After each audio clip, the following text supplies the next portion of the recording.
Right. So good morning, everyone. Good morning, everybody. Good morning, good morning. I trust you all very well. Right.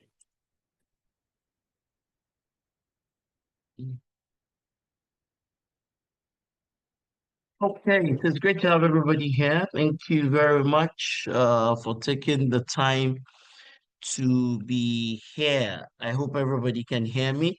So if you don't mind, can you let us go into the chat room and let's do a quick introduction as it is. So I'm Dr. Orlando, and it is my pleasure to be here. I work for this organization once again, and it's great. I work for A4S, and it's great to be with everybody. I'm going to go into the chat room, and I'm going to drop my. This is my LinkedIn page, and I'm amongst many things. When it comes to sustainability, I'm a researcher, and I'll also call myself some kind of enthusiast. All right, enthusiast, and I'm not sure I can use the word expert. But yeah, definitely I'm a researcher, and I'm I'm an enthusiast as it's with regards to both SDGs and even everything that is ESG related. But of course, in my day life, I really practice GRC. So it's my pleasure to be here. I'm the managing partner of A4S, and I've got a lot of my colleagues who are also on the call. They're from, I'll share a bit about each of them as we go along or go ahead with this particular session. So once again, thank you very much for being here. I want everybody to come into the chat room and do a quick introduction of themselves. What will I like to know about each of you? So your name, your organization, just like myself, as I've introduced myself, your name, your organization, your role in that organization, your let's use sustainability as a big umbrella, your sustainability background. Yeah. And maybe if you've got any expectations for this session, this is a foundation course. This is a foundation course in ESG using an ISO standard called IWA Working Group 48 document. That is what this training is about. It's a foundation course in ESG using the IWA 48 document. So everybody I want you to go into the chat room. I want everybody to quickly go into the chat room and give me that introduction, everybody. And I mean all the way from uh Adimchi, Ayodele, Christopher, Daniel, Dauda, Fatima, Fokpefolu, Hajara, Kojo, who else is here? Olamide, Oluwafemi Adare, good morning, how you doing? How are you, sir? And who else is here? Shegun. Shegun is also here. Simon, Tanko, Ubi, David, Ekpenyong. Yes. So everybody, I want you to give me a bit about your background, and if you've got any expectations. So Shegun, definitely, it's great for you to be here. Shegun, Unilag Consult. Actually, we should partner with Unilag Consult. We should partner with Unilag Consult on many things. I think there are many things that A4S as an organization and Unilag Consult need to do together. So my colleagues Edith and Esther will definitely reach out to you, Shegun. It will be great to work together. Tanko, thank you very much for being here. Okay, you're a senior industrial inspector. Great. I mean, this when it comes to sustainability, nobody can really say that they are the only experts that exist in that area. So all of us are still we're all working together to get better when it comes to this. So uh it's great to have you here. So I'm definitely sure of opportunity. I hope everybody can still hear me. My internet is saying unstable connection. So I hope everybody will still be able to work together on all sorts of things. So Tanko, working for the federal government, it will be great. Mr. Femi, thank you very much. It's always great to have you in anything that we're doing. Thank you very much, Femi. It's great to have you here. Ajara, it's brilliant to have you here. Okay, you're a legal associate. Oh, brilliant. Brilliant, Ajara. That's great. Okay. And then Ebenezer, where do you work? Ebenezer, where do you work and what is your role in your organization? Ebenezer, where do you work and what is your role in your own organization? Tell us. Olamide, thank you very much for this. QFA Nigeria. Wow, okay. You actually do ESG. Interesting. Okay, you're a subsidiary. Uh, Interesting. Okay, brilliant, Olamide. Brilliant. That's good. That's good. I mean, it would definitely be a pleasure to work with you, to work with your organization on various initiatives. So that's great. For Kwefolu, a civic tech entrepreneur. Brilliant. Civic tech. What is civic tech? A technology provider for civic duties or something along those lines. That's interesting. That's interesting. Okay. Okay. Who else is here? Who else is here? Ebenezer says community focus. Interesting. Interesting. Thank you very much, Ebenezer. And then I have Anne here. Creative initiative for enterprise development. Okay, social enterprise. Wow, degraded landscape and agribusiness. Interesting. Governance of land, raw materials, and mining for portfolio. Interesting. Interesting. I mean, these are very interesting things that everybody is doing or involved with. And once again, it's our pleasure. It's a pleasure to be here. Mr. Ogene Rumushe. Mr. Ogene. Say you're a lecturer. Mr. Okay, then maybe you should just take this session that we have today. You that you're a lecturer, maybe you should just take the session so that all of us will be listening to you. And then Ubi David is also here. Ubi, okay. So FCMB is my client. Interesting. Okay, FCMB has been my client for years. Interesting. Okay, so you work in sustainability. Interesting. And then we've got Abraham here, landscape cocoa sustainable project. Interesting. Interesting. And then Kojo is also here. Okay, brilliant. I'm glad. I'm really happy at the caliber of people, with the caliber of people that we have in here. That is really interesting. Okay, good. So the first question, right? We also have Don here. Okay, brilliant, brilliant. Once again, thank you very much, everybody, for being here today. It's always interesting to have everybody here. People come from different perspectives when you're doing these things. Priscilla, it's good to have you here. Rock Africa, right? Brilliant. Okay. And then Wendy, local government. Okay. Dauda, ESG coordinator. For NSIA. Brilliant, brilliant, brilliant. Good.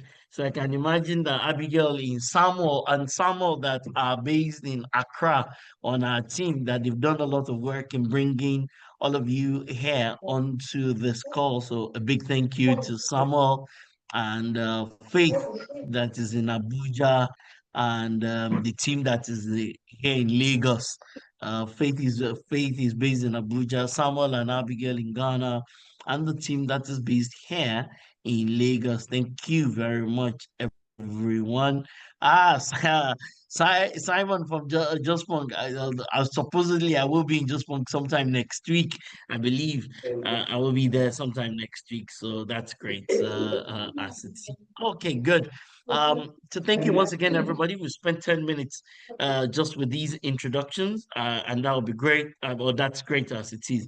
So let me start with this, right? So there are four confusing things, or maybe five. So I want everybody to tell me what their own interpretation of these things, not necessarily a chat GPT interpretation. You just tell me what's your interpretation of these four things, because there are four very, should I say, confusing things, right?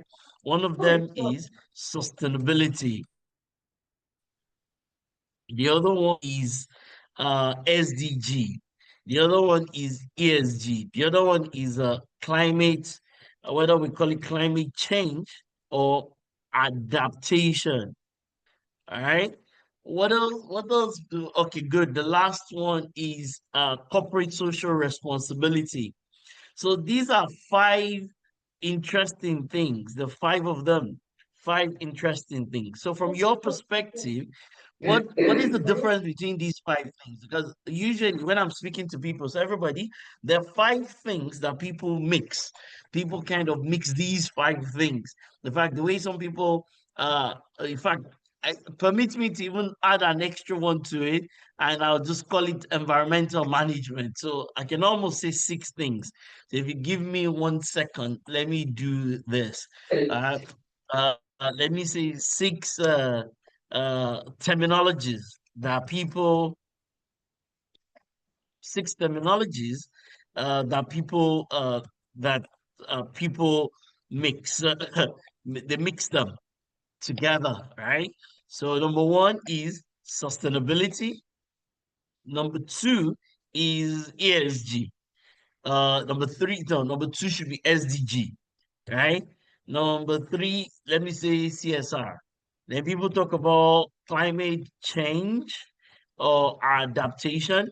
Then people even add environmental management, right?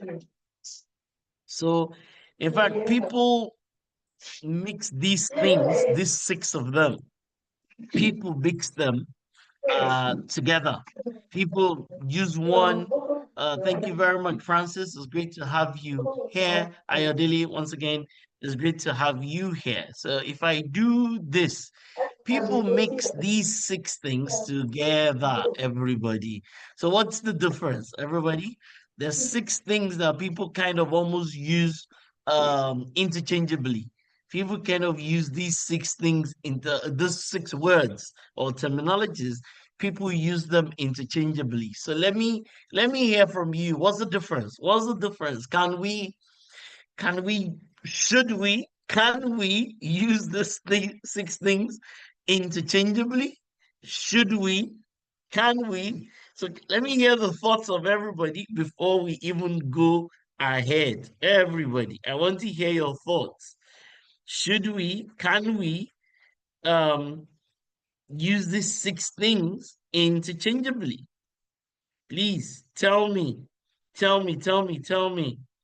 I want to hear from everybody. You can you can type your opinion so that it doesn't get unwieldy.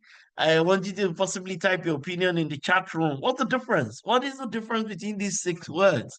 Because in my opinion, I mean, these are six things. So let the people start. In fact, some people will even bring in health and safety to this conversation. I like this, right? Femi says the sustainability is the overall umbrella, right? Okay. SDGs, Sustainable Development Goals. Let me hear from others.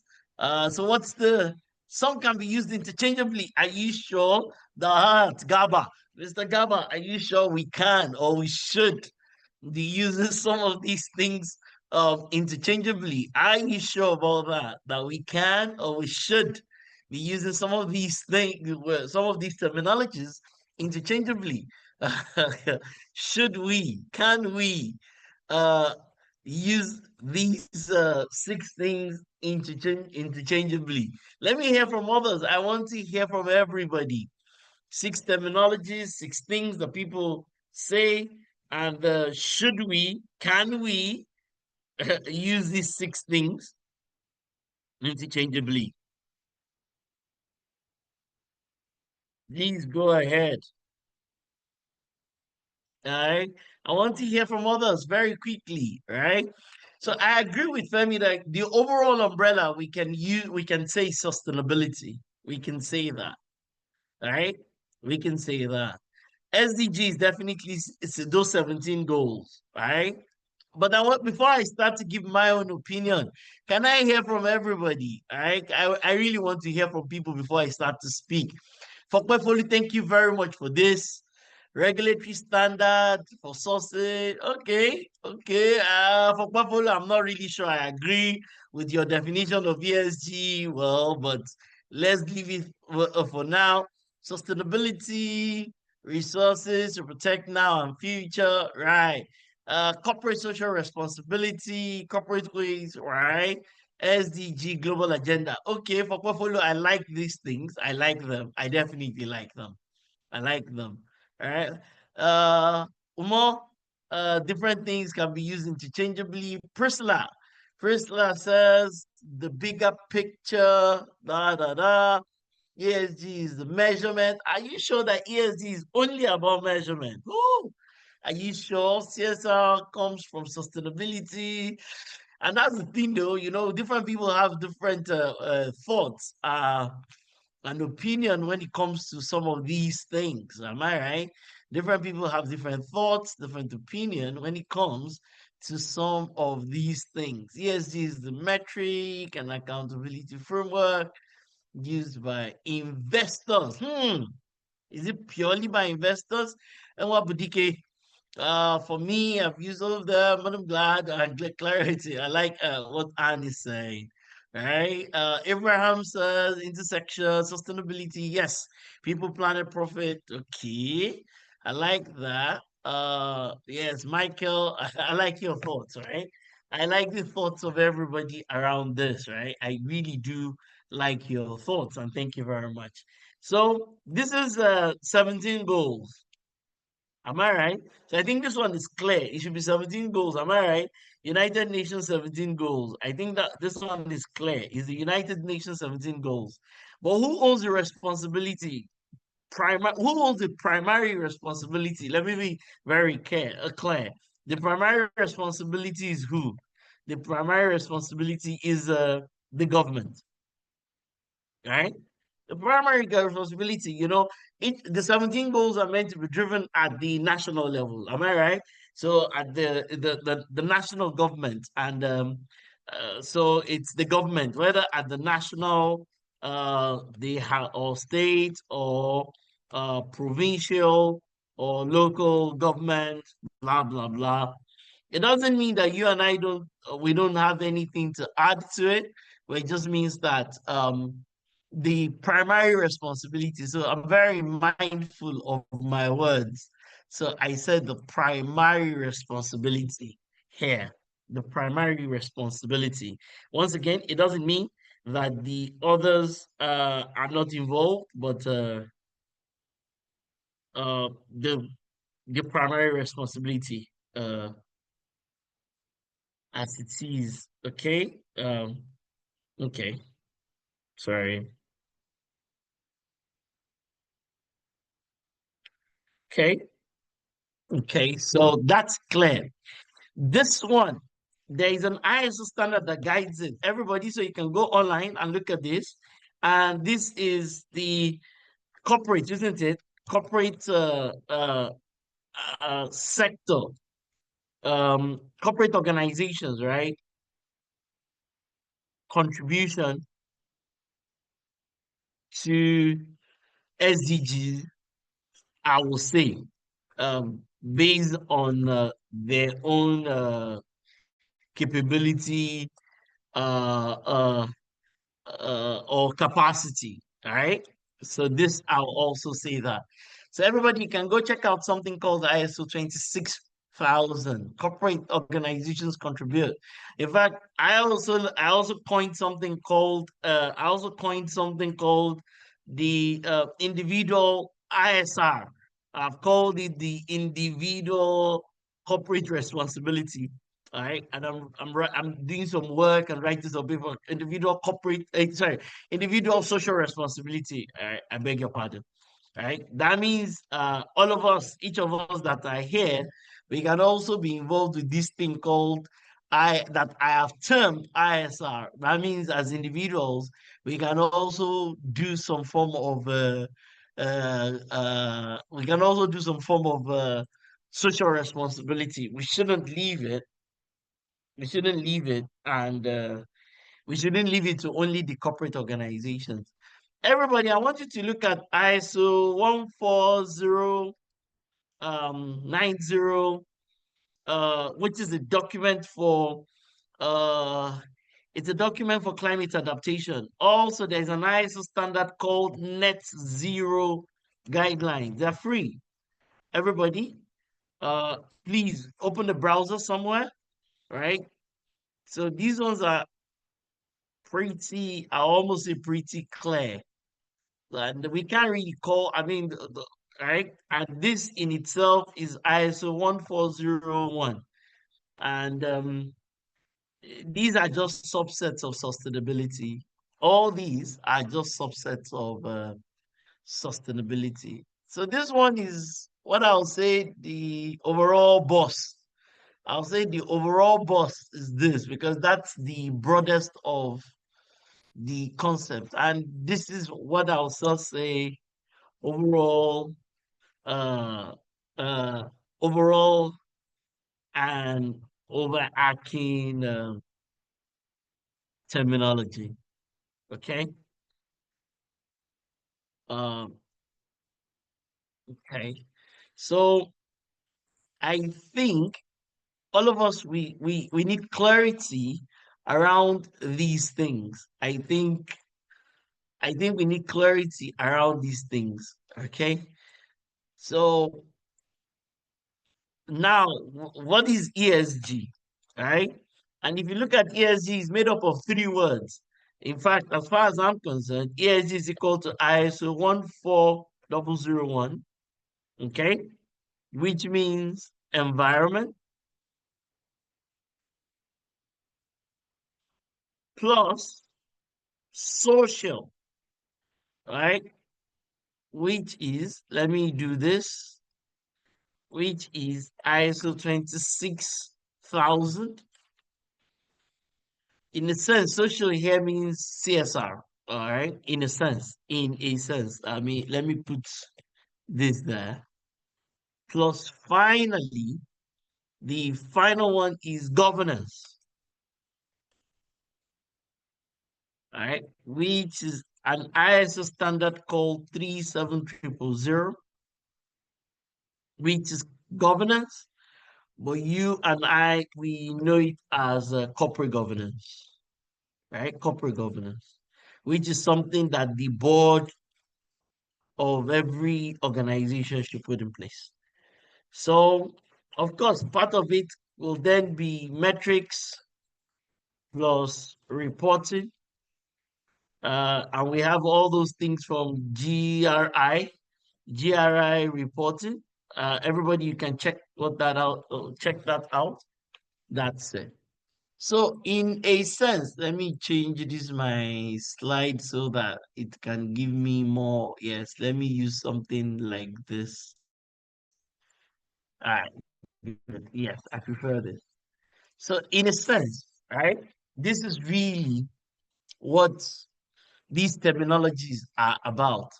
And today, I mean, there is a document and it's called IWA 48, which is the ISO standard for ESG, uh, yeah, guidelines. And that is probably what we're going, well, not probably, that's what we're going to kind of focus on. So this is also, I'll say, conceptual.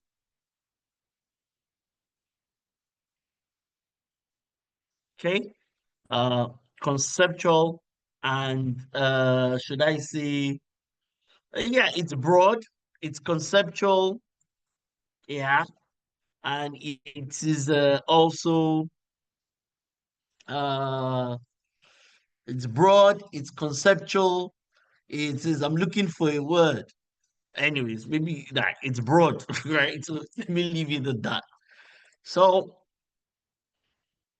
from the perspective of someone like myself, who is a practitioner of ISO standards and international best practice, right, for various things. That's what I do. That's what we do as an organization. That's what I do as a person. And that's what we do as an organization. Um, this is what it is, okay? This is what it is. So sustainability is a big overall thing, okay? Sustainability is a big overall thing that all of us obviously we need to know about.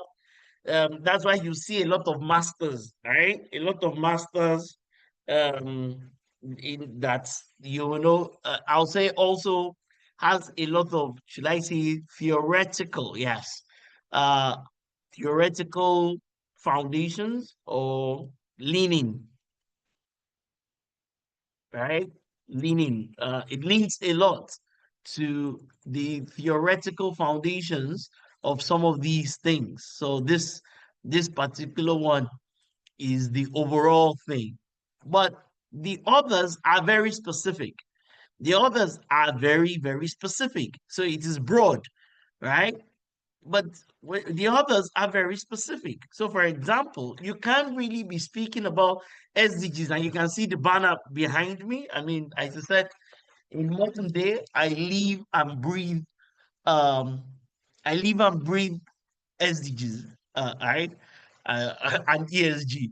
You can't really be discussing number two. Number two is very specific, right? So you've got to be relating to those 17 goals. It is a very extremely specific. Okay. Number three is also very specific. And that is why ISO has come together to really say that, you know what, people need to stop making all these mistakes that they make uh, when it comes to ESG, because there is a global problem when it comes to the interpretation of ESG. There is what a global problem when it comes to ESG. The thing that I see everywhere is companies, organizations, and once again, please feel free to disagree. You can please put your thoughts in the chat room as it is. The thing that I see is organizations are interested in the report. Okay, they want a report. They want something that makes them look good. Organizations want something that will make them look good. They want a report to show to their stakeholders. But they don't really want to do ESG, because if you're really going to do ESG, you must, and I hope you're listening to me, you must compulsorily implement three standards. You must, right? Compulsorily do what? Implement three standards. You must implement this standard for environment, okay? You must implement this standard that is really geared towards corporate social responsibility, all right? Compulsorily, let me put this in a different color. All right, let me do this. Okay. And then you must compulsorily implement this other standard. Let me put this back to blue. And that's what this ISO document is saying to everybody. Let me put this dark, let me underline it, let me put it in italics, and maybe even increase the size. You must, if you say that you are doing ESG, you must compulsorily, did you hear what I said? compulsorily implement these standards. If you do not implement these standards, then you're not really doing ESG. Now, that's not my opinion, everybody. It's the global opinion, according to the to ISO, the organization in charge of standardization globally. They've seen that there's a lot of global confusion. People are interested in ESG, but they do not want to implement these three standards. But they want a report that shows that they're doing ESG. So because of the global confusion, they've come up with this document. And I'll share the link in a minute. We'll go to the website. All of us can download it and all that. So that's what this is. If you're not really doing these three standards, then maybe you're not really doing ESG. At least that's what the ISO organization, the organization in charge of standardization. Okay. CSR, there's a decent document, and you will even find number 2, number 3, number 4, they're all available documents for free online. You find all the documents for free online. Okay, you can search. You find out that there's a global document for corporate social responsibility. Then, of course, people think that when they are doing number 5, that means that they're doing number that they, in the minds of people, number 5 is equal to 1, 2, or 3. This number 5 is just, let me put it here, just a sub component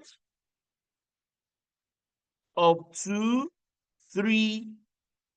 In fact, it's just a subcomponent of 1, 2, 3. Yes, let me leave it there. It is just a subcomponent of 1, of 2, and of 3. Okay? All right. Just like this one too. It is just a subcomponent of 1, 2, and 3. It is just a subcomponent of 1, 2, and 3. Right? So you can't say that the whole of number 5 is equal to number 1. That's not true. You can't say the whole of number 5 is equal to number 2. That's not true. You cannot say number 5 is equal to number 3. That is not true. You can't say the whole of number 5 and 6 is equal to those things. That's also not true. That's not true. Okay? Now, this is my opinion as backed up by international standards. So everybody, go into the chat room. I want you to either agree or disagree. I want you to either agree with me or disagree. You can agree if you want, right? You can disagree if you want. But this thought and opinion that I'm rendering here is backed up by ISO, right? So let me go to the chat room. Let me hear from everybody. You can agree, you can disagree, depending on whatever it is, what side of the divide you're seated. You can either agree with me, right? So let me see what some people are saying in the chat room, right? So the reporting, so let me add something here. Reporting, let me put it here. Reporting should be reporting and metrics are and reporting, let me write it differently. Reporting plus metrics plus measurements should only be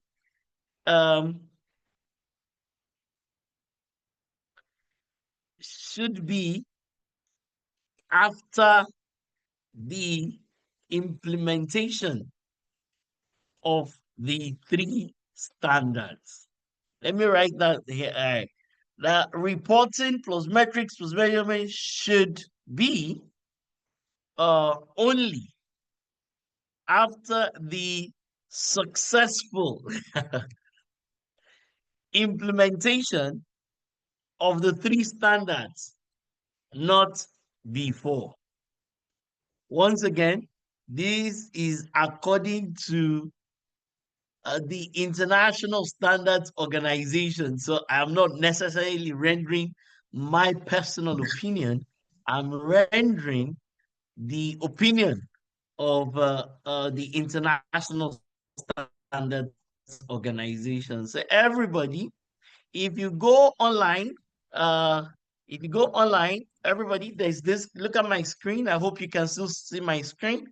And I'm going to share a link in the chat room. And the document is free. Luckily for me, I was part of the global committee even before this document became live and became available to everybody in December of last year. I was part of the global. There's always like a group, a committee that makes that provides thoughts and opinion and things like that.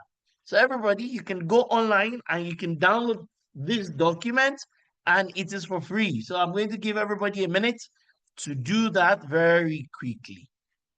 I'm going to give everybody a minute to do that very quickly.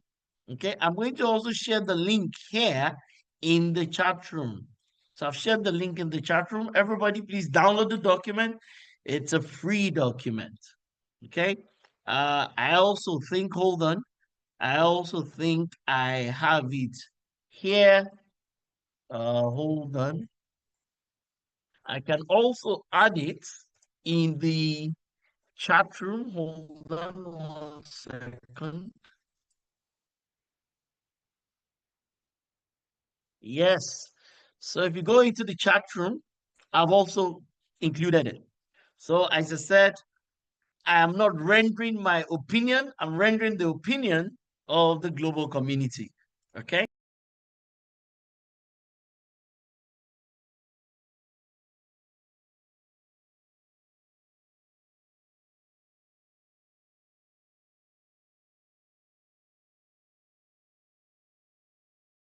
So I've included, it's also in the chat room here. It's in the chat room. It's in the chat room. Everybody, it's in the chat room. So sustainability is a big bucket, all right? Is an overall big bucket. That's why you see a lot of people doing MSc sustainability, PhD sustainability. You're going to see people doing all sorts of sustainability things everywhere. You're going to see sustainability. You know, everybody's going to conceptually talk about people plus planet plus profit, plus biodiversity, all those, people are going to talk about the many pillars of sustainability. Some people have the 5 pillars of sustainability. Some people even have the 6 pillars of sustainability. I mean, I hear people are going to talk about the economy. I mean, there are all sorts of pillars when it comes to sustainability, prosperity, partnership, I mean, is an endless set of things: planet, people, profit, prosperity, and all sorts of things. But today, my focus is not on my focus is not on sustainability. This session, I am not trying to. Thank you very much, Shell, for being here. In this session, I'm not trying to necessarily touch on sustainability. That's not what it is.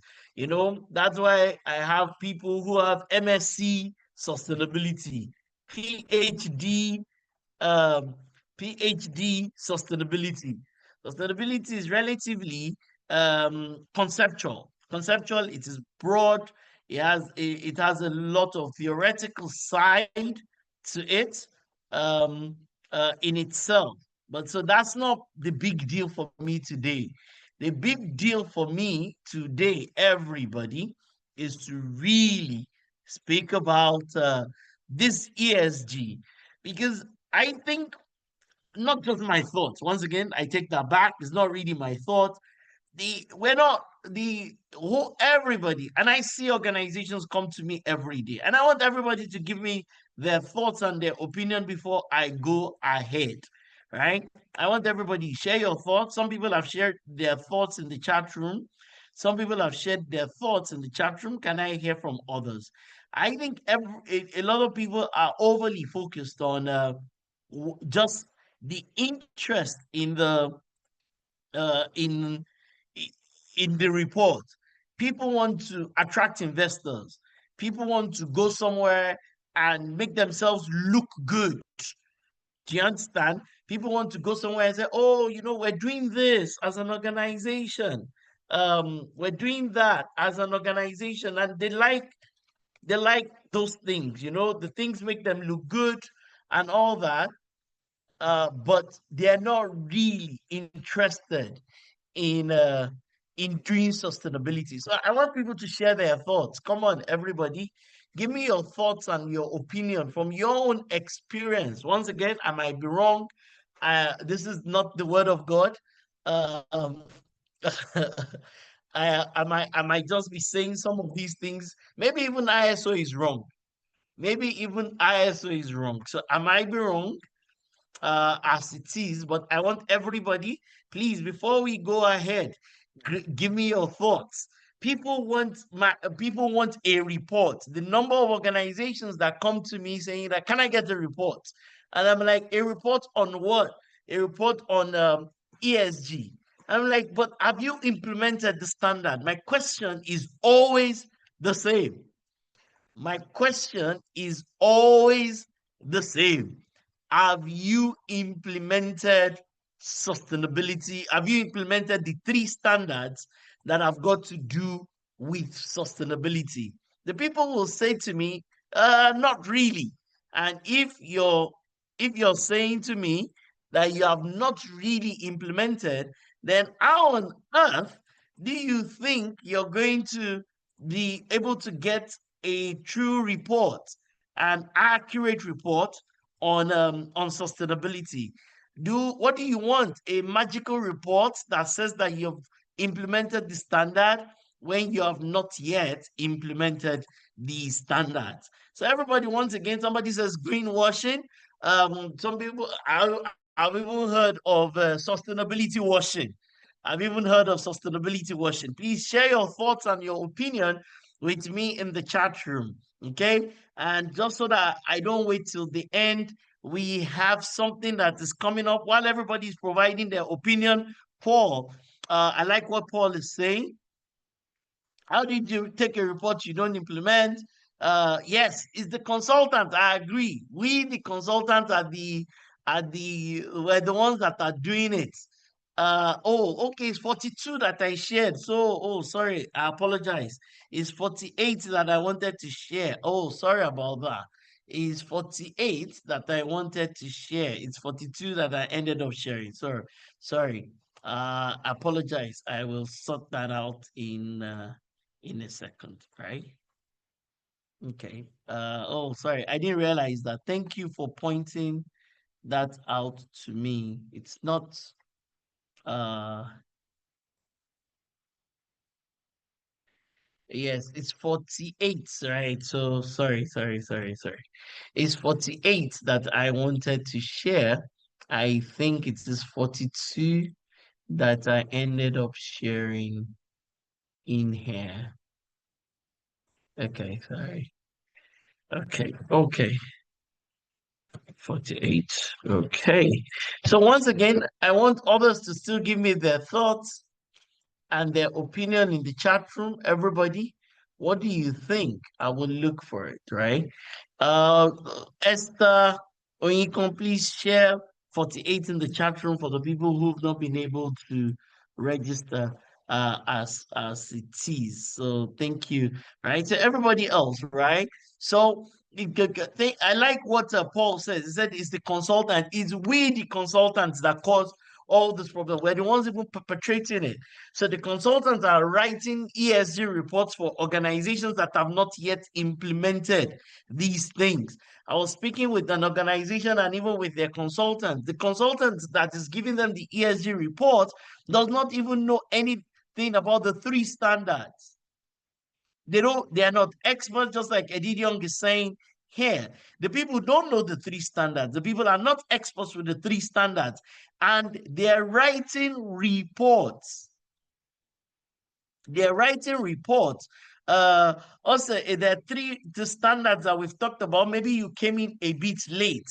The people are writing reports around these 3 standards. And how do you write reports around these 3 standards for an organization that has not done anything at all with regard to tell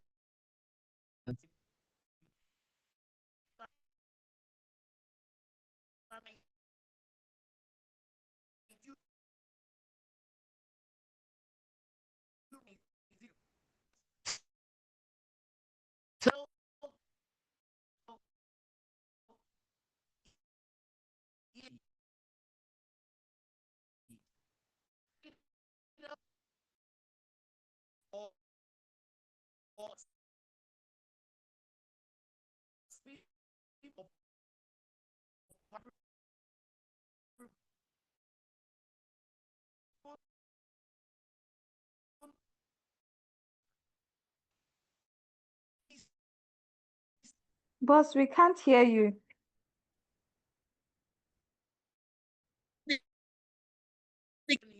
You can't hear me? Hello? Can anybody hear me? Okay, we can Hello? hear can you. hear you now. We can hear you now. Oh, But then, you know. okay, sorry. Yes, sorry about that. So the people have not done, they have not implemented any of these 3 standards, and they want a report.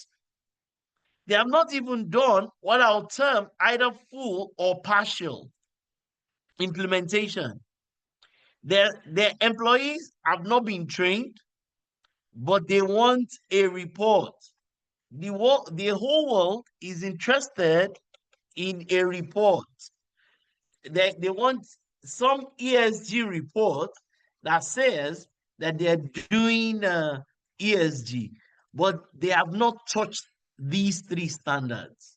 Are we all together? So maybe all of us, if the 70 of us or something that are on this call, if we all go away with this, maybe we're going to start changing the world. Maybe we're going to start affecting the world. Maybe we're going to start, making global changes. If we're able to start to show that in each of our companies, in all the organizations that we all work for, the narrative should be simple. ESG is equal to the implementation of 3 standards, everybody. ESG is equal to the implementation of 3 standards. The reports, the metrics, the measurements, the KPIs, and all those things should only come after 3 standards have been effectively implemented. The standard for environment, the standard for social, the standard for corporate governance. When you have implemented effectively, successfully implemented these 3 standards, it's on the basis of that that you should then be overly focused and fixated on reporting. I rest my case. All right. Once again, this is not my opinion, everybody. It is the opinion of this document. It's not my personal opinion. I'm not rendering my personal opinion. I am rendering the global opinion according to ISO, the international standard for the international organization for standardization. They saw that this problem was a pervasive problem. It was a global problem. Every organization, people were saying, I'm doing ESG, I'm doing ESG, but none of them was really doing ESG. On the basis of that, they created this document. Now, this training, once again, is the foundation training. And I'm going to speak about all these things very quickly. But before I go ahead with that, I'm going to get somebody on my team. So everybody, please, I put the link in the chat room. I wanted you all to please register for this summit, if you don't mind. It's a free summit. It's going to be happening in October of this year. I put the link in the chat room. Somebody can repost the link in the chat room for me. We're going to be holding this summit and we're going to have people from all walks of lives. It is not a webinar. It is a summit. It's a massive deal. It's a big event. It would be nice if you join, your organization can be there. We're going to be talking about ESGs and also even SDGs. All right. We're going to be looking at and asking Africa specifically, what are we doing? Have we done well? All right, relative to the SDGs, we're also going to be talking about this ESG. So please, for anybody who's an enthusiast, who is some kind of researcher, who is somebody who's interested in sustainability, please register for this summit. It will be nice to have you there. We're also going to be launching some of the free books that we've worked on that talks about the progress of SDG in Nigeria, and we're also working on another one for Ghana. Ghana has a very we're putting together the Ghanaian version of SDG progress. We've completed the Nigerian version. The book is going to be made freely available to anybody who joins and who comes for this conference. So please take advantage of it. The link is in the chat room.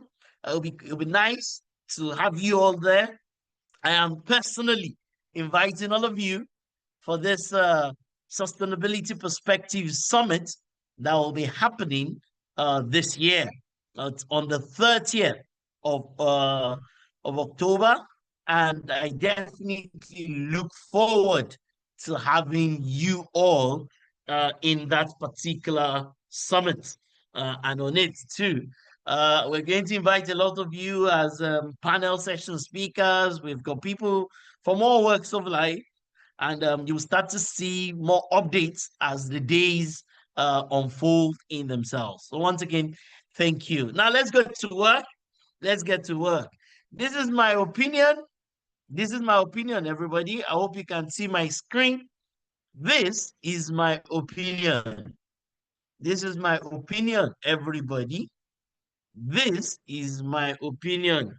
I might be wrong, but the International Standards Organization agrees with me.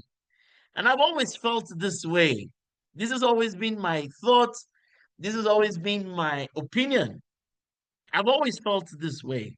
I've always felt that people are just not doing enough when it comes to this. Even before this framework came out, this has always been my opinion. This has always been my opinion. And yeah, that is why we're rendering it clearly in here. Get your organization, get your friends to implement these three standards. If they implement appropriately and adequately these three standards, then you can come and then start to talk about metrics, KPIs, and reporting and sharing these things at different levels. But if you have not implemented, then every other thing that you're doing is, they say in local parlance, they say now wash, right? That means you're just washing.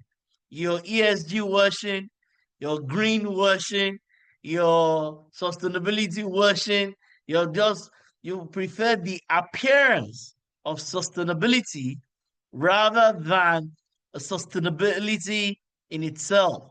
You prefer the appearance of ESG rather than ESG in itself. You prefer the look of ESG rather than ESG in itself. Okay? This is my opinion. This is my conclusion. And as I said, the international organization that drives standardization agrees with me. ESG is made up of three standards: environment, the social side, and corporate governance. So let's look at this, right? So, who are those in this room that have decent expertise in this area? Please go into the chat room and tell us your experience. Tell us your real life experience when it comes to environmental management. I want to hear from everybody quickly in the chat room. Everybody, if you have real life experience, uh, should I say validated experience, real experience, if you have real experience in this particular area, please come tell us in the chat room so that we can engage you, so that other people would also know about who you are, your level of expertise, and what area of specialization in the environment. Are you a climate person? Are you a waste person? Are you a carbon emissions person? Are you into recycling? Everybody in the chat room, if this is your area of competence, please let us know in the chat room. If you're trained, you're certified, you're somebody who deals in sanitation. Realize also that this is not health and safety, everybody. This is not health and safety, because that's another area that people think that health and safety is also equal to environment, because in some organizations they've lumped these things together. That's not true. Health and safety has areas where it intersects. Are we all together? Health and safety has areas where it intersects with the environment, but health and safety is not equal to environment. There's an ISO standard for health, occupational health and safety. That is ISO 45001. ISO 45001 is for occupational health and safety, and that is indeed different from the environment, which is 14001. Climate management and adaptation is an extension, everybody, of the environment. Climate is an extension of the environment. Waste management is an extension or a subcomponent. Sanitation, recycling, carbon emission, all those things, they're subcomponents under the environment. The environment is broad, it is wide, it's big, it's massive. Okay? So so you have to understand that this is just one component. Once again, this is the problem, everybody. This is the problem. People think that this thing that you and I are looking at is automatically equal to the entire sustainability. So you have to realize that this is not, let me put it, it is not OHSC, occupational health and safety, which is ISO 45001. You also have to realize, this is they are related. They have areas of intersection, but you can't say environment is equal to occupational health and safety. The ISO standard for them is even different, right? Under environment, there are many subcomponents. Once again, you can agree with me, You can disagree with me, but there are many subcomponents, right? So if we look at the subcomponents under the environment, and I know some people might even have PhD in environmental management, so you can agree or disagree. When you talk about waste management, when you talk about sanitation, when you talk about the things around green, when you talk about recycling, when you talk about what else is involved here, when you talk about carbon emission, what else is key? Under environment, what else? Anybody? When you talk about, so all these are like subcomponents under this big umbrella called environmental management. When you talk about what else, what you and I are contributing to the degrade of the environment, and I'll just say etc. Right?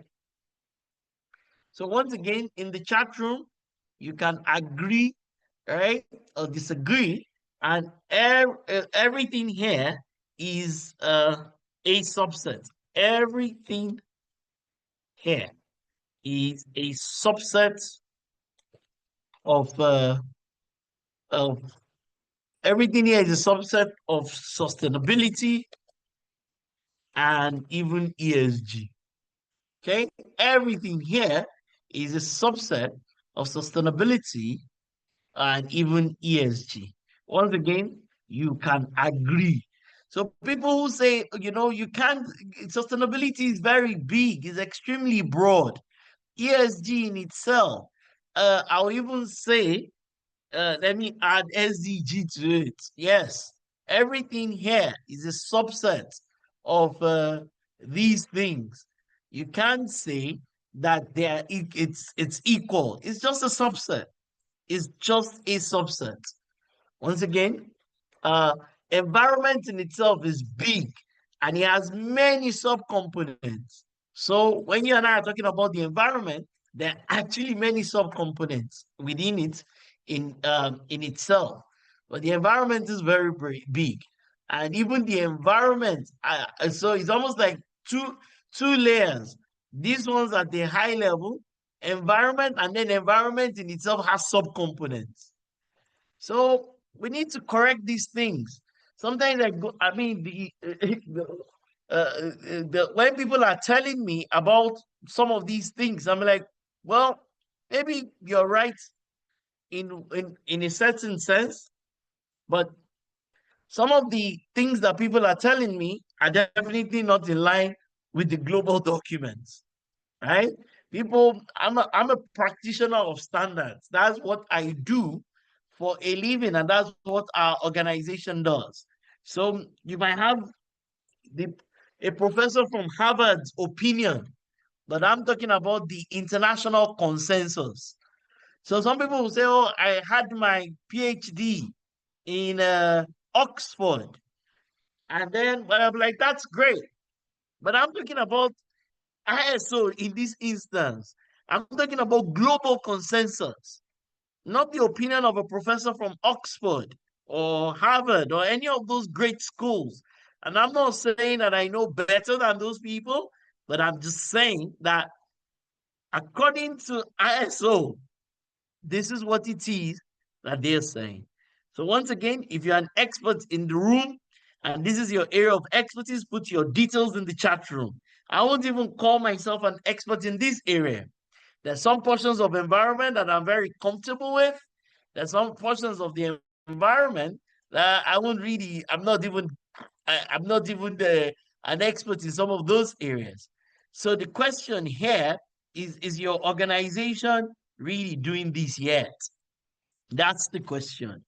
Are your people trained? Are you taking specific, are you using specific, are you taking specific actions to ensure that you implement these standards? If you're a consultant, an auditor, a trainer, a researcher in this area, put your details in the chat room so that others can also consult you in this regard. Are we all good? So this is number one. Number two, and this document is available. So please, Esther, go online, look for Anoyiko and Samuel. This document is available. Somebody should even share the link on the ISO website. And the document has been around for a long time. It's been around for a very long time. In fact, every time they want to update it, they look at it and say that there's not a lot that we need to update about it, right? So you can see that the document has been around for about 15 years, okay? And it was such a great piece of work that even till today, they don't even know what to update about it. And it's a big document, right? So please, and it's available online. You can find it to download freely online, and it's a big document, okay? And it really talks about the social aspects, all right?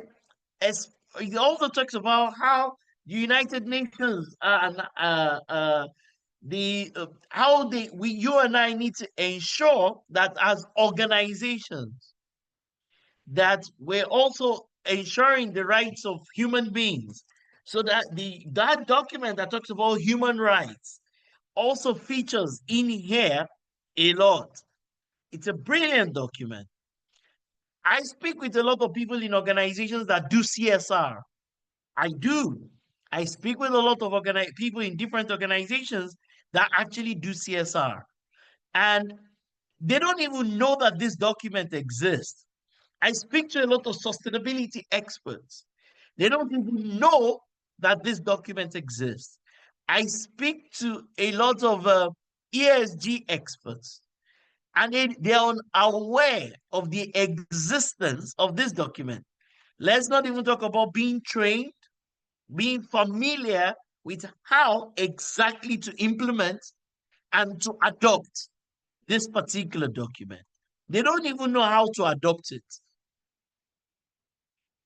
If you look at the CSR, ESG, and sustainability framework for banks, for telecommunications, and even for others, I can tell you categorically, without any without any fear or concern, that most people have not taken this particular document into consideration. And those same people are practitioners. They say they're practitioners um, of, uh, of, of, of ESG, of sustainability, and of CSR. While this document has existed for 15 years, the likes of MTN, Dangote, trained those types of organizations, they have adopted these documents. They've really looked at the document in themselves or in itself to say, how can we review, benchmark ourselves relative to this particular document? Because you really can't say you're doing sustainability, you're doing ESG, you can't even say you're doing CSR. Your organization, your document cannot exist without benchmarking it to this particular document. A lot of people don't even know of its existence in the first instance. And if we get some more time, I will look into this. But I know this is meant to be a 2-hour session, so we don't have all the time in the world. But this is important. This is critical, and it is essential. It also tells you that whatever you're doing from a CSR perspective, what is the basis for us to review it? And I tell people that auditors should be in these training classes. The auditors in your own organization should be here. Because if your auditor is not here, how on earth are they going to be able to provide a verified and validated opinion when it comes to some of these things? If your auditor is not here in this room, how is your auditor going to have the necessary skills? And I mean your internal auditors as an organization. Where is your auditor going to get the necessary skills and capabilities to be able to audit these things and to be able to guide you and to be able to point you in the right direction? If they're not in the room. If they're not part of the things that we're doing, how on earth are they going to be able to help and support what it is that you're doing as an organization? So it's important, everybody, that you know what this standard is about. When we do this training, we spend about 4 days just going through the Iowa document. It's literally like a 4-day training because we have to go into the specifics. We have to share templates. We have to share guidance. We have to go through this because there's a paid version of this training. Okay, this is the free version and this is the foundation course, right? But there's a paid version of it, and we have to show you exactly how to do this. We also have to take whatever your organization has as at today and compare it with the guidelines and the recommendations that are in this particular document. Once again, who are the experts here? If you are familiar with this document, go into the chat room. I would like to hear from you. I'd like to know who you are. If you know what this document is, if you're familiar with it, if you're somebody who has an inkling or at least has studied or has reviewed, whether you've done it as academic work or you've done it formally in an organization, I'd like to hear from you in the chat room. Give us your thoughts, give us your opinion relative to this particular document, right? And I believe my team have shared the link to this. The last one, everybody, which of the three, which I even consider that it should be number one. In fact, if I did the naming for this thing, I would have called it G GSE. Did you hear that? I would have called it, if I did the naming, instead of calling it ESG, I would have called it GSE or GES. Maybe let's go with GES. That sounds nicer. So Dr. Orlando would have called this whole ESG, I would have called it GES. And I think that's a better sequence. And I might be wrong. I might be wrong. But I think, in fact, I was telling somebody, I said governance, right? Maybe I can write it here. Governance. Let me write it here. Governance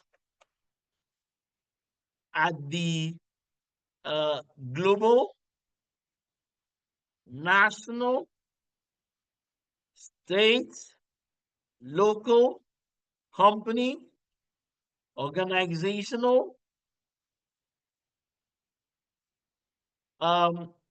level is the root of all um evil. Right? This is my opinion. Once again, I might be wrong. You are permitted to disagree with me, but from where I sit, governance is the root of all governance is the root of all evil.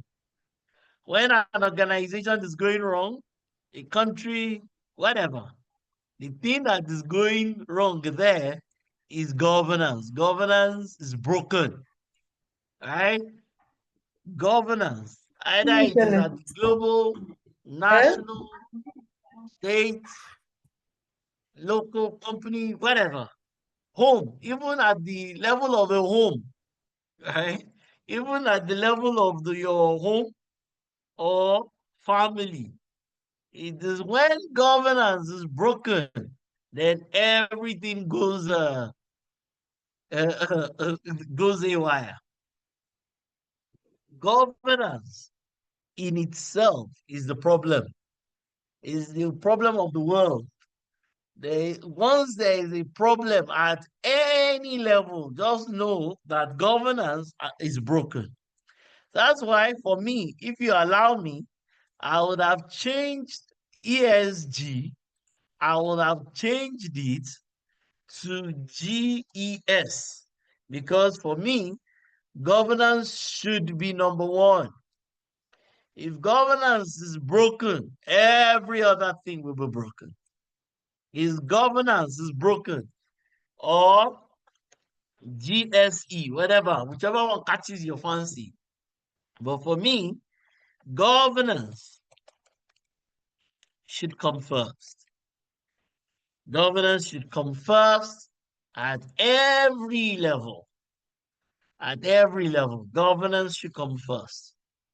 Governance should come first. Every level, governance should be number one. Once governance is broken, everything is broken. Everything. Once again, feel free to share your thoughts and your opinion in the chat room. All right. All right. That's my opinion. That once governance is broken, oh, then every other thing is a problem. If your country has a problem, something around how it is governed has a problem. If your company has a problem, if your home has a problem, if West Africa has a problem, if the whole of Africa has a problem, if Ukraine and Russia or whatever, it is always a governance problem. Now, the issue is, what is my definition of governance and what is your definition of governance? Once again, I am a practitioner of ISO standards and international best practice for various things. So my definition of governance is according to ISO. Now, everybody, if you look at the ring, the circle on my page, right, on this page, it says first and foremost is you have to have a definition for the purpose of governance. And if we're taking this training, this particular one, I just did it for a bank.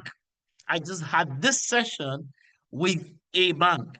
And when I had this session, it was like a 4-day training only on this standard called ISO 37000. Most people, lawyers, I mean, it's the board secretary and the lawyers and they are the ones that are the typical practitioners of corporate governance. Am I right? It's the board secretary, it's the lawyers. They are the ones that drive this. In some organizations, the head of risk and the head of compliance, when I'm talking about the major driver, are usually lawyers. And are there any lawyers in the room? Please go into the chat room, Mr. Lawyer, Miss Lawyer, Mrs. Lawyer, whoever you are. Let us know who you are in the chat room. And I can tell you, in Africa, 9 out of 10 lawyers who practice corporate governance only use the code of corporate governance for their own country. The code of corporate governance for Nigeria, the code of corporate governance for Ghana, and other things that relate to their sector. So if you're like financial services, typically they will focus on something from BOG, Bank of Ghana, or CBN, and some of those things. Most people, most lawyers who drive corporate governance don't know that this particular standard does exist. And I think I've spoken to enough lawyers and I've spoken to enough organizations to know that. The ones that even know about it, they've not been trained, they've never reviewed the document, they don't have a copy of the document, and they have not done any kind of alignment between this document and their own internal governance documents. From my experience, once again, I might be wrong. I'm sharing my thoughts and my opinion. All right. Now, what is my definition of governance? First is that the purpose must be clearly documented. And if we're doing the full training, if it was a full 3-4 day training that we're doing, usually 4 days around this, we will have to speak about the purpose. All right. Number two, it then gives us the foundational principles of governance. That's the next thing. And it says, listen to this, everybody. Your governance document as an organization must specifically talk about how you generate value, must specifically speak about your strategy, must specifically talk about the roles and responsibilities of the oversight function of the board, and must specifically talk about the accountability requirements of the board. Listen to these again. It must clearly talk about these four principles, right? The value chain, the value generation, which is probably tied to your products and your internal processes. Number two is your strategy as an organization. Number three is the oversight function. And that oversight function, it must spell out things around accountability tied to the board. I do a lot of business continuity. I do a lot of information security. I tell people that does the board really realize that if something really goes wrong, even with the data of the organization, that they will have to face the Senate, the parliament, and that the board members, do they realize that if something significantly goes wrong in the organization, they can even go to jail? That they can even go to jail themselves, especially as the chairman of the board. So when we're talking about these things, it's a big deal. Okay. All right. So it talks about the adherence of your organization to these four foundational principles, and it spells the interpretation of these things out. Further to that, then it then talks about the adherence of your organization. So foundational first, then it talks about the primary governance principles. Right? And then it spells out the adherence. And once again, I'm very mindful of my words. I'm not just talking about the documentation of these things, I'm talking about the adherence, the evidence that your organization, first, has documented, second, you're following through. Stakeholder management, the concept of leadership in line with the ISO standard, not your personal definition, not my personal definition, but the definition of stakeholder management according to the standard. Do you realize that for corporate governance, decisions are meant to be tied to data? And so you can see something there that talks about data and decisions. That means the quality of the data generated by IT, developed by IT, blah, blah, blah, is a key portion of the work. And that organizations are not ordinarily allowed to even make decisions that are not necessarily backed up by data, validated, quantitative data.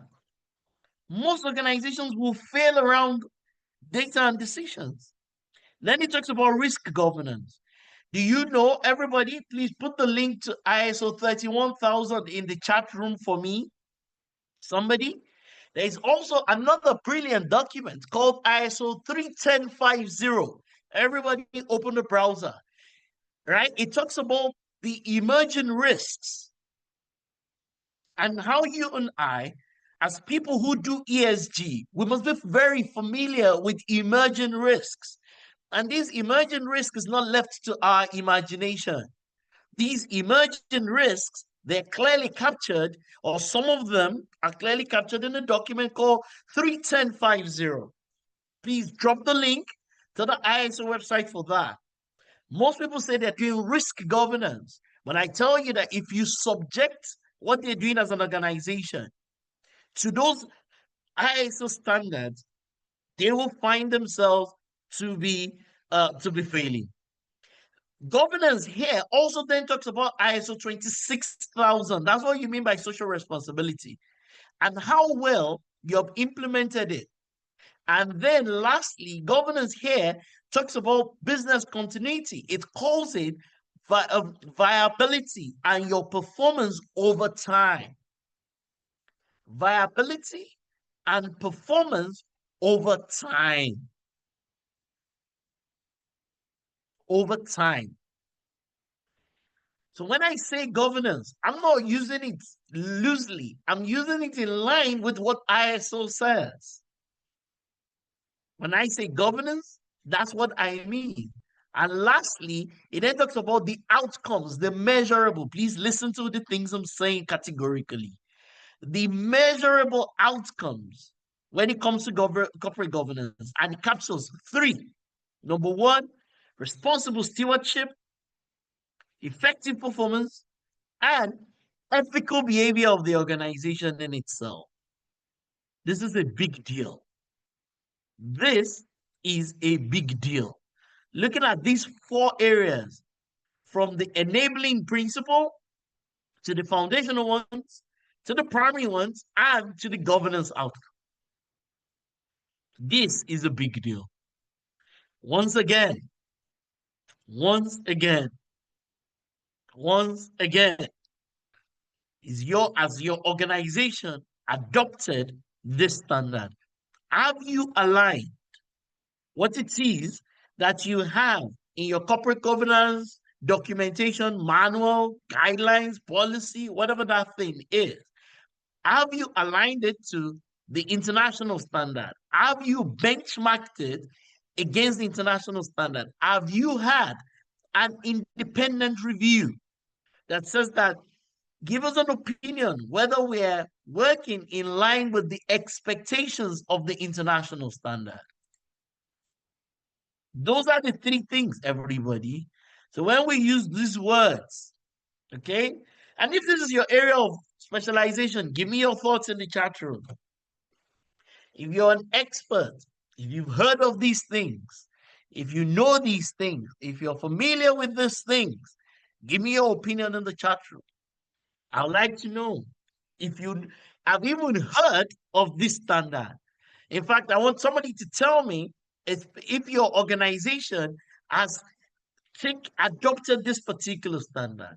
So once again, when I say ESG or right, this is my personal opinion. This is the Dr. Orlando opinion. Now the name, the acronym, because for me, governance, everybody, is the root of all what? Of all evil. Either at the national level, at the societal level, at the state level, something has gone wrong with governance, right? And that's where every problem in the world emanates from. Something is broken from a governance perspective. Once again, I think it should be called, take anyone, whether you want to call it governance, environment, and social, or you want to call it governance, social, and environment, whichever one. But for me, governance ordinarily should come first. Governance should come first. Environment cannot come first. Social cannot come first.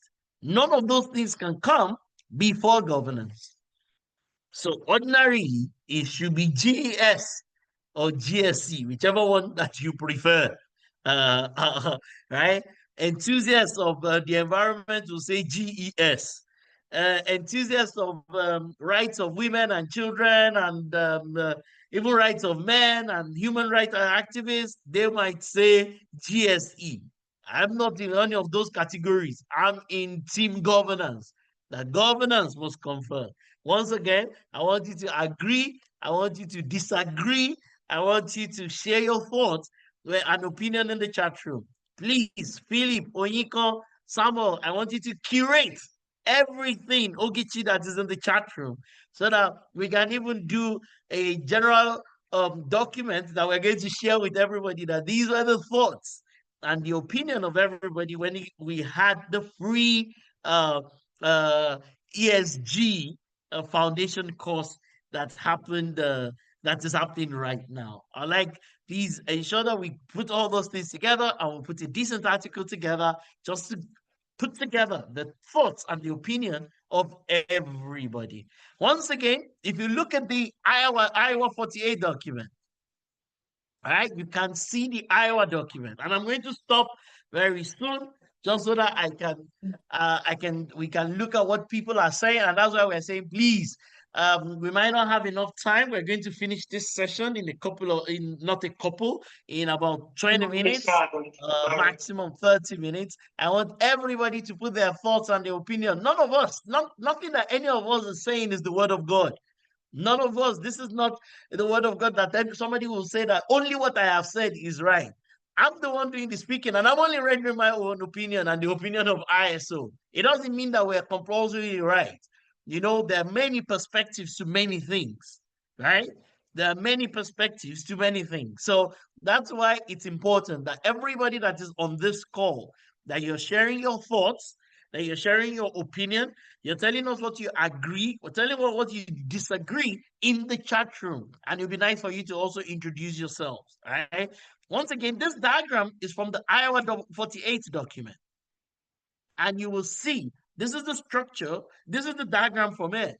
And it says first is the set of principles. But immediately after the principles is the 3 areas, and it calls them core. I didn't write this, I didn't draw this, I didn't make this up. Right? This is not me. This is according to ISO. This is the diagram in the IW 48 document. It talks about the principles, and then it breaks it into the core, the environmental, social, and governance. And these 3 of them are guided, underpinned with some ISO standard or the other.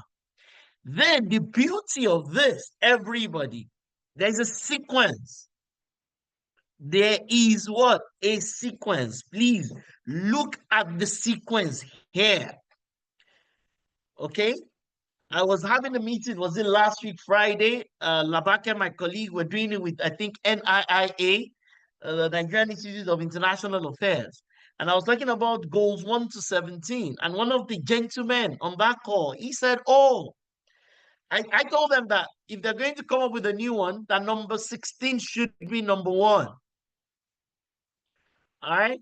And he was saying that, oh, that the nothing around number 1 to 17 gives an indication of sequence. I said that might make sense to him, that those things don't have to be sequential. But to the ordinary man, if you label something 1 to 17, ordinarily in their minds, there's a sequence to it. I mean, there's a reason why something is number 1, number 2, number 3, number 4. Sequence is important in life. So if you really do think that sequence is important, the problem globally is number 16. That thing that you call institutions, that's where governance comes in. That number 16 goal is exactly where governance comes in. When you say strong institutions, when you talk about the rule of law, when you talk about justice, that's the number 1 thing that has gone wrong. Poverty is not the problem. Poverty is the effect of something that has gone wrong. National governance has gone wrong. Then it leads to poverty. And poverty is not even a useful area anyways, because the things that lead to poverty, go and look at the global poverty index. Somebody share the link in the chat room. There is a report, global poverty index. The basis for which people are poor is measured by, do they have food? Do they have good health? Do they have great education? Are the rights of the people captured and maintained? These are the reasons why people are poor. The metrics for judging poverty is tied to good health, food, education, rights of people. It's tied to accommodation and social infrastructure. So ordinarily, the failure of what SDGs had to achieve is because 16, those institutions at the national, global, whatever level, local government, provincial level, those things have gone wrong. Those things have significantly gone wrong. The institutions are poorly governed. Because they're poorly governed, the people will be poor, there will be no good food, there will be no great health, there will be no good education, the rights of people will not be maintained. So my point is, on this page, everybody, there's sequence. The principles must first be adopted by an organization. There is a sequence to this page.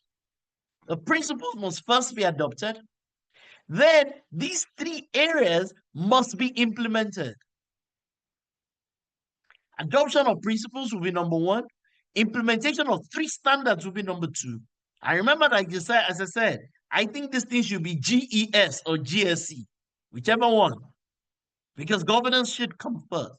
It's on the basis of that that you and I can then start to talk about indicators and KPIs and measurements. There's a sequence to it. And it is after that that we can then start to talk about independent reporting.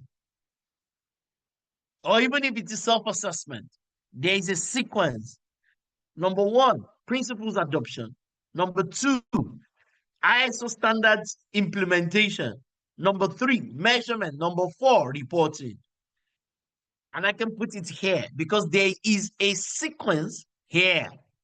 But most people don't realize that there's actually a sequence. Number one, adopt the principles. Principles adoption. Let me write it as principles adoption. Number two, in very clear terms, is ISO standards adoption. That's number two.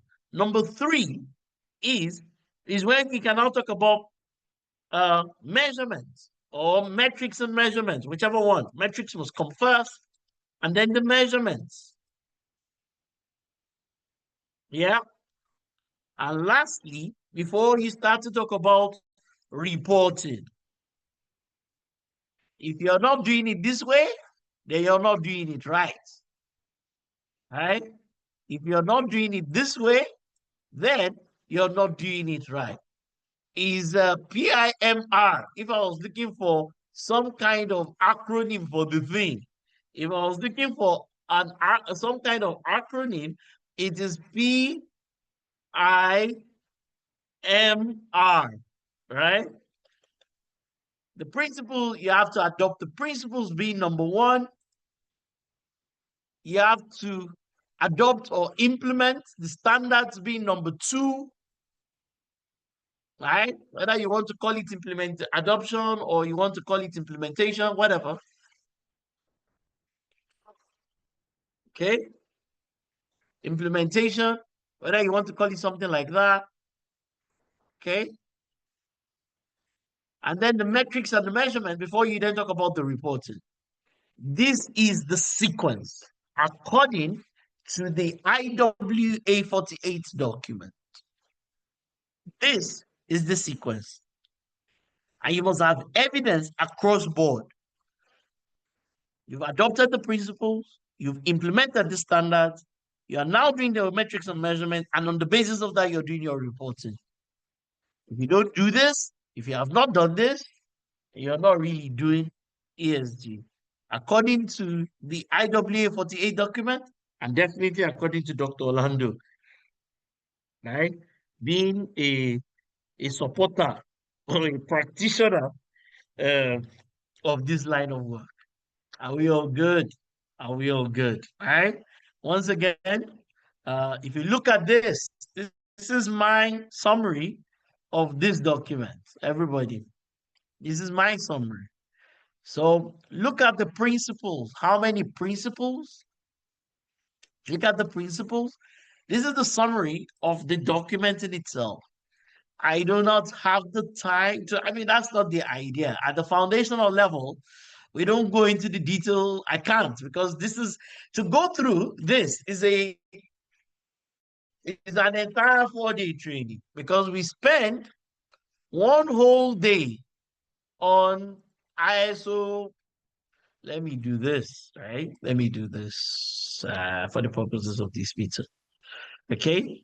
We spend a whole day on ISO 14001, which in itself is if you want to become lead implementer or lead auditor, that's like a 4 or 5 day training.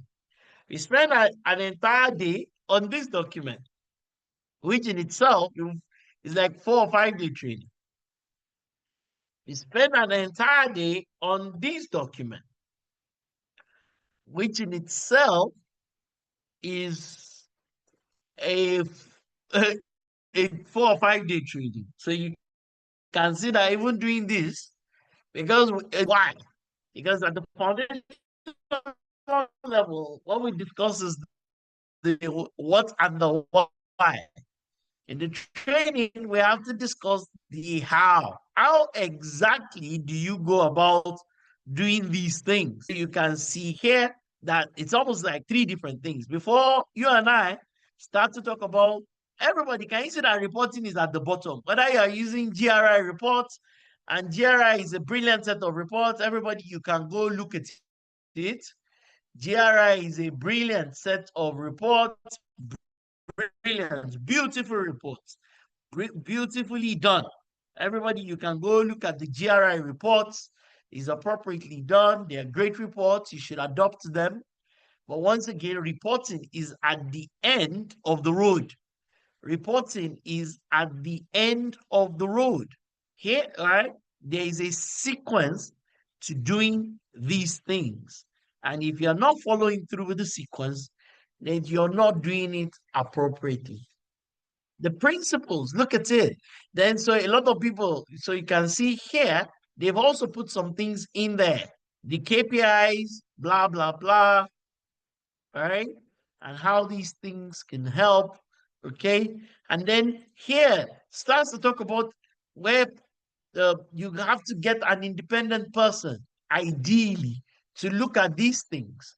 Otherwise, you'll be doing self-assessment. Ideally, you should get an independent person to come to review it, to come to give you that opinion that, you know, you're doing well or you're doing badly. Ideally, you should have an independent person that is doing that.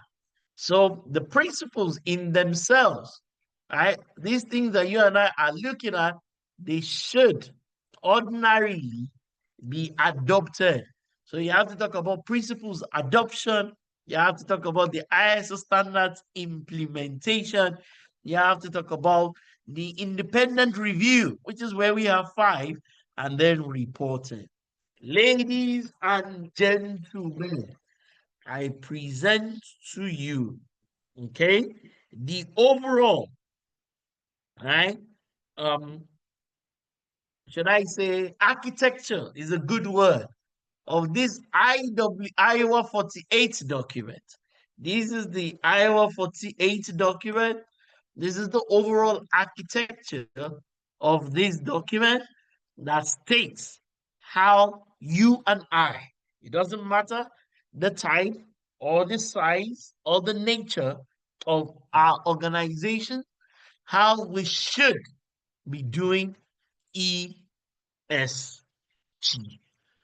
I rest my case as I go into the chat room, and I want to hear from everybody. Everybody, tell me. Everybody, right? Tell me. I'm pretty much done. I want to hear from all of you. I I want to hear. If you're on this call and you've been here, give me your final thoughts. Give me your final thoughts. Give me your final opinion. I was here. This is the part where I want to read from everybody. This is the part where I want to read and hear from everybody. Now that I've finished my submission, now that I've finished my submission, okay? Now that I'm done with my submission, I want to hear the thoughts and the final thoughts and the opinion from everybody that is on this call. Please go ahead, everybody. Now that I have finished my own thoughts and my own submission, it's time for me to listen. All right.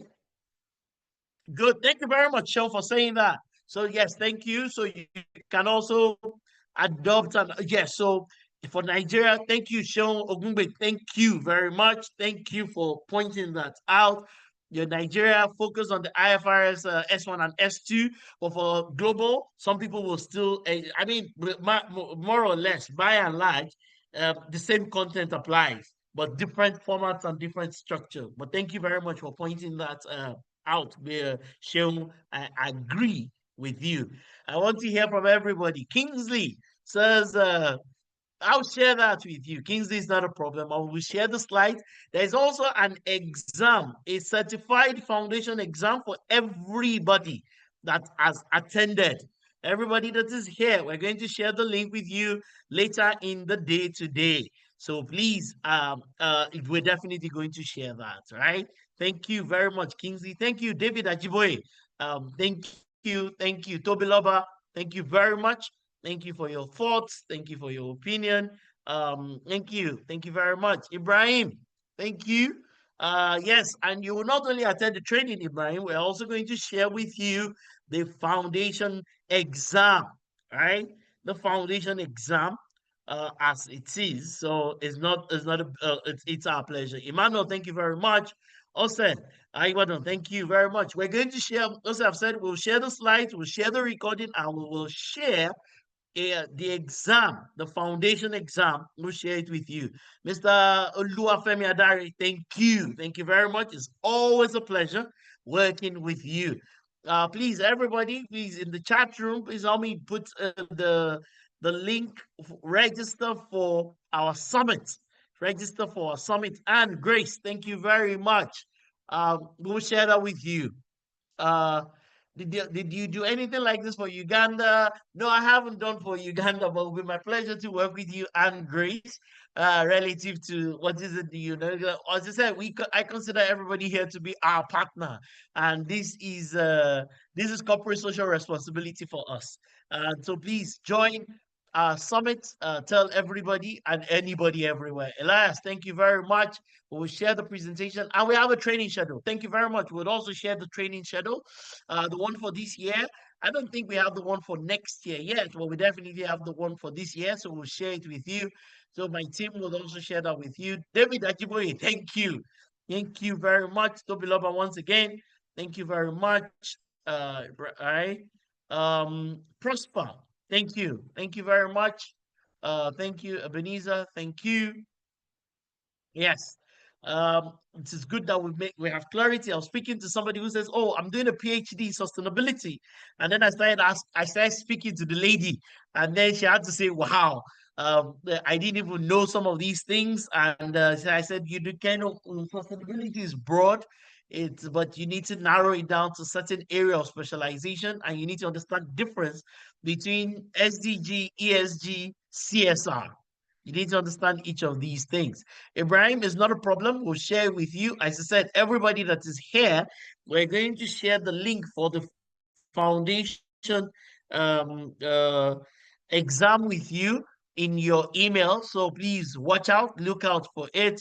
We'll share the materials with you as it is. Please register for the summits. Register for the summits. Bring any and everybody that you know that practices ESG, SDG, CSR, climate, everybody. Okay. Also, you just need to read the IWA document, but the document requires interpretation. Okay. They've shared the summit link again. They've shared it. Thank you very much, Umar. Thank you, Umar. Thank you, Ayodele. Who else is here? I want your thoughts and opinion as we bring this to a beautiful close. Uche, thank you very much. Oh yeah, this is not cybersecurity today, Uche. This is ESG today. This is ESG today. Mark, thank you. Thank you very much, Mark. Thank you for that. Thank you for that. So please register for the summit. Register for the summit. And if you have attended, we're going to share this link with you. We're going to share the presentation with you. Yes, we'll share the recording, right? We'll share the presentation. Okay. We'll share the recording. We'll share the presentation that I used, and we will also share the link with you so that you can take your foundation exam. Please, your foundation exam is only going to be opened up for 72 hours. So you should do it between now and Monday. We're only going to open it up for about 72 hours. Right? So your foundation exam, and it's an accredited training and exam. It's an accredited training and exam. Nwabudike, thank you very much. Idara, thank you. Olamide, thank you very much. As it is, okay. Thank you, Shell. Cheryl, thank you. Thank you. All right. Um, thank you, Cheryl. Thank you once again. Corporate governance, ESG, board of directors. Yes, absolutely. Once again, the challenge with a lot of those things is that they are not necessarily aligned to the ISO standard. And while here, our focus is the ISO standard. A lot of those things are not necessarily aligned. So, Sean, that's where the difference is, right? Our focus is ISO, right? Our own focus is ISO. So you also have the training calendar in the chat room. Thank you very much, Abraham. Thank you. Um, uh, Thank you very much, Joe. You're definitely a practitioner, and it's a pleasure to be associated with you, even as a person. As I said, the challenge is that a lot of people in Africa, in Kenya, in Ghana, they have not necessarily. The foundation exam is free, done. It's free because you've attended this, all right? But it's only open for 72 hours. It's only open for 72 hours, but it is free. It is free. So a lot of the things that you will find, corporate governance, these, that, a lot of those things are not necessarily aligned to international standards. And our focus as an organization are the international standards in themselves. Okay? Okay. You have to register. Esther has shared it. If you check in the chat room, Esther has shared it in the chat room. Esther has shared it. So you will have to register on that portal for you to be able to take the examination. You will have to register on that portal to be able to take the examination. You have to register on the portal. And then, of course, you can always reach us. Our email addresses and our phone numbers are always available. And you should follow us on social media. You should follow us on social media. Okay? You should follow us on social media. You should. Everybody, you should follow. We do a lot of these free things. Right? We do a lot of these free things. If you check on YouTube, I'm sure they will share the link. So we've got all sorts of training classes. Everybody, if you see, look at my screen, even between now and end of the year. That's why I said each of these things are like 4-day training classes. It's a big deal. So you can see that we're going to be having this training in November. The detailed training is going to be happening in November. The detailed hands-on training where we're going to explore the how. Today we have explored what it is, but we're also going to explore the how. We're going to explore the how sometime in the month of November. And I'm sure you will get a special discount if you reach out to the team because you attended this session. If you attended this session and you're also able to show them your foundation certificate, I'm sure they're going to extend a massive discount to you. If you attend this session and you also are able to show them your foundation certificate that you passed, they're going to extend to you a massive discount for any of the courses that we're going to be doing between now and end of the year. Between now and end of the year. Once again, thank you very much. I want the other people to still provide their thoughts and their opinion. And I would like to say a big thank you to my team. All right. I would like to say a big thank you to our internal team. I hope you can see my screen. The name of our organization is A4S, and sustainability is one of the things that we do as an organization. And I don't work here all by myself. I have these great people that all work with me. So please, a round of applause to this entire team for putting this together, everybody. A massive, massive round of applause to these great people who have taken the time out to put this event together. I could not have done this all by myself. I could not have done this all by myself. So please, Everybody, big round of applause. Please help me say a big thank you to the team in Ghana, uh, driven by Samuel and Abigail, the team in Nigeria, driven by Edith, and driven by Edith and Oyinkan and Philip and Esther and Labake and Faith. The team in Nigeria, a big thank you to them. Olaoluwa that drives our research and insights department, Diodone, uh, Victory, Ogechi, everybody. All these people, they work together to ensure that these things that we are doing that they come to life. So once again, everybody say a big thank you to all of them and to Edith and Larry, the leadership of the organization.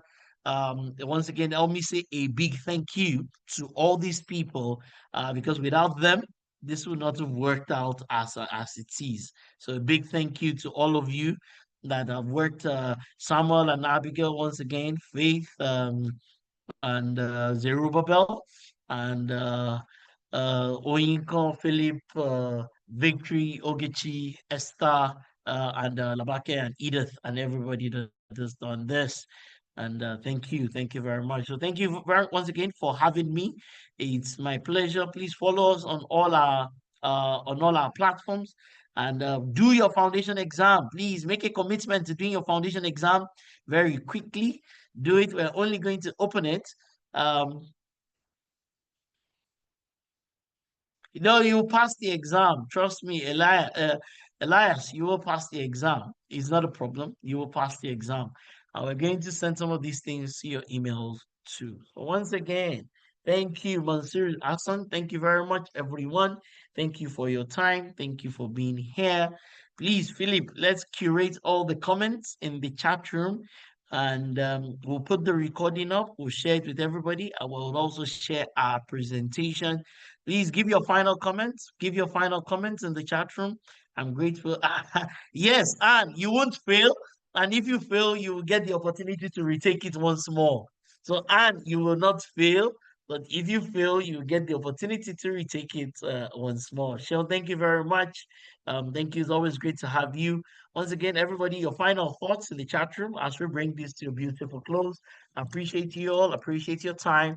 I appreciate the efforts that you've all taken out to be here, and I hope this has been worth your time, effort, and energy. Marvis, thank you very much. Danjua, thank you very much. Any other person, please drop your thoughts, drop your opinion. Abraham, thank you very much. It's been great working with all of you today. Everybody from Ghana, a big round of applause for Team Ghana, please. Thank you. And then everybody in Abuja, everybody in Lagos, and everybody from East Africa. Big thank you to all of you for being here and for being a part of this. Thank you, Feolua. Thank you. I appreciate you. Once again, Marvis. Thank you. Thank you very much. We have also to post on YouTube. Even last week, we're doing something on climate change and climate adaptation last week, Friday. I'm sure that if you follow us on YouTube, you will find a lot of things that we're doing and that we have done in the past on each of those platforms as it is. Tolu, thank you very much thank you for your kind words. Elias, thank you. Every other person, Shegun, mm, thank you, everyone. Once again, Team Ghana, Team Nigeria, thank you all for your great work. Thank you. God bless you. Have a great remaining time. And I look forward to seeing all of you. Yes, please, for Buffalo, you can reach out to us. Elaine, Dauda, yes, thank you. Theresa, thank you. You can reach out to us. We're happy to help. Okay, good. Esther, Oyiko, I don't know if you've got any other thing. I believe I've covered everything. Just check our website, check many things. Some people have questions, Esther, in the chat room around the exam password. You have to register. You have to register. You need to register on that portal. There's no token, Marvis. There is no token. There is no token. It's completely free. Good. Once again, thank you, everyone. Thank you. Thank you.